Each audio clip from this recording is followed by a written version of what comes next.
নমস্কার। আচ্ছা বন্ধুরা, আপনারা যখন আপনার বাড়িতে ছাদ ঢালাই করেন, তো ছাদ ঢালাই করতে গেলে আমরা সবাই জানি যে ছাদে কিন্তু জল ভরে রাখতে হয়। এবার প্রশ্নটা হচ্ছে যে ছাদে আমরা কতদিন পর্যন্ত জল ভরে রাখবো, এটা কিন্তু একটা ইম্পর্ট্যান্ট বেশি।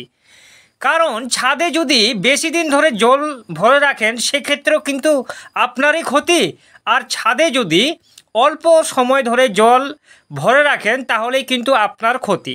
তো আপনাকে বলি, ছাদ ঢালাই হওয়ার পরের দিন, ঠিক আছে, 10 ঘন্টা পরে তো আপনাকে ছাদে জল দিতে হবে।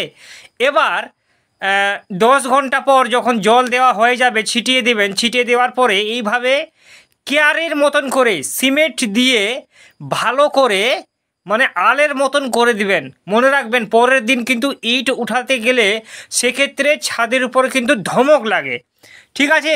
কারণ সিমেন্ট আর বালু এত তাড়াতাড়ি কিন্তু সেট হয় না, এই কারণে ধমক লাগে। এই জন্য আপনাকে বলি এইভাবে সিমেন্টের আপনি আল দিয়ে দিবেন। আর মনে রাখবেন যেখানে দেখবেন যে আপনার কোথাও কোথাও কিন্তু মানে সব জায়গায় যদি জলটা না পৌঁছায় সেক্ষেত্রে এইভাবে যে মানে পাটের যে বস্তাগুলো থাকে সেই বস্তাগুলো ভিজিয়ে ভালো করে এইভাবে করে রাখবেন। অন্তত পক্ষে 7 দিন হচ্ছে মিনিমাম, আর ম্যাক্সিমাম 14 দিন কিন্তু আপনাকে অবশ্যই রাখতে হবে জল।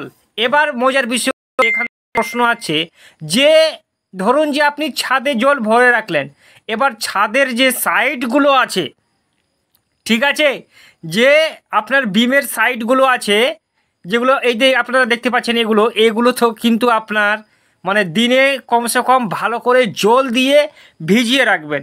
ছাদটা তো আপনার রসে থাকবে কিন্তু এই সাইডেরগুলো আপনাকে শুকাতে দিতে হবে না।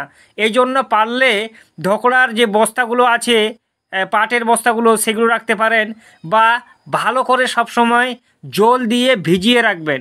মনে রাখবেন যে ছাদের যে একটা হিট আছে সেই হিটটা আপনার জলের উপর যেন উঠে, এমনিতেই ছাদের হাইড্রেশনটা বেশি না হয়। এই জন্যে মনে রাখবেন 7 দিন মিনিমাম আর ম্যাক্সিমাম 14 দিন। আমার মতে 10 দিন ভিজিয়ে রাখলে ছাদটা আপনার সবথেকে ভালো টেকসই আর মজবুত হবে। মনে রাখবেন ছাদে কিন্তু জল না দিলেই সেই ছাদ আপনার কমজোরি অবশ্যই হবে। আর এইভাবে আপনি জুটের বস্তাগুলো এইভাবে বিছিয়ে দিবেন যেন ছাদের কোনো ক্ষতি না হয়। ঠিক আছে বন্ধুরা, আশা করছি ভিডিওটা আপনাকে ভালো লেগেছে। অবশ্যই একটা লাইক দিয়ে চ্যানেলটি সাবস্ক্রাইব করে আমাদের পাশে থাকুন।